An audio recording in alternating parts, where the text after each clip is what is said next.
நம் குலதெய்வம் நம்மீது கோபமாக இருப்பதை காட்டும் அறிகுறிகள்.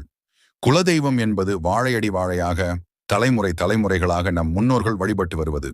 நம் குல தெய்வத்திற்கு செய்ய வேண்டிய நேர்த்திக்கடன், பூஜைகளை சரிவர செய்ய வேண்டும். குலதெய்வம் என்பது நம் தாய் தந்தையைப் போல நம் கூடவே இருந்து வழிகாட்டும் அருட்சக்தியாக கருதப்படுகிறது.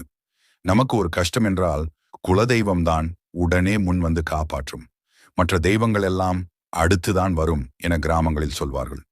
குடும்பத்தில் எந்த சுப நிகழ்ச்சி நடந்தாலும் குல தெய்வத்தை முதலில் வணங்கிய பிறகே அதற்கான பணிகளை தொடங்குவது வழக்கம். சுப நிகழ்ச்சிகளை தொடங்குபவர்கள் உடனே குல தெய்வம் கோவிலுக்கு செல்ல முடியாவிட்டால் குல தெய்வத்தை நினைத்து காணிக்கையை ஒரு மஞ்சள் துணியில் முடிந்து வைத்து குலதெய்வம் கோவிலுக்கு செல்லும் போது செலுத்தி விடுவது வழக்கம். குலதெய்வம் நம் குடும்பத்தின் மீது கோபமாக இருப்பதை சில அறிகுறிகள் மூலமாக தெரிந்து கொள்ளலாம். உங்கள் குலதெய்வ கோவிலுக்கு நீங்கள் செல்லும் போது குடும்பத்தில் இருப்பவர்கள் சிலர் உங்களோடு கோவிலுக்கு வர முடியாத சூழ்நிலை உருவாகும். தடங்கல்கள் ஏற்படும்.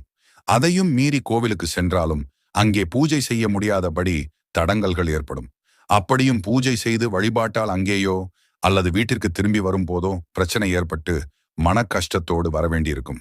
குடும்பத்தோடு கோவிலுக்கு சென்று விட்டாலும் காயம் ஏற்படுவது போன்று ஏதாவது அசம்பாவிதம் நடக்கும். உங்கள் வாழ்க்கையில் நீங்கள் நினைப்பது ஒன்றாக இருக்கும், ஆனால் நடப்பது வேறு ஒன்றாக இருக்கும். தீய சக்திகள் கனவில் வருவது போன்ற கனவுகள் ஏற்படும். வாழ்வில் தொடர்ந்து பிரச்சனை மேல் பிரச்சனை வந்து கொண்டே இருக்கும். இது போன்ற சம்பவங்கள் நிகழ்ந்தால் நம் குலதெய்வம் கோபமாக இருக்கிறது என்பதை தெரிந்து கொள்ளலாம். இதை தவிர்க்க நம் வீட்டில் குல தெய்வத்திற்கு என்றே ஒரு விளக்கை ஏற்றி, நாங்கள் தெரியாமல் செய்த பாவங்களுக்கு எங்களை மன்னித்து உன் சன்னதிக்கு வந்து வழிபட அருள் புரியுங்கள் என்று வேண்டி வழிபடலாம். மேலும் குலதெய்வ கோவிலுக்கு சென்று வழிபட்டு பரிகாரங்களை செய்து உங்கள் குலதெய்வத்தின் அருளை பெறுவது நல்லது.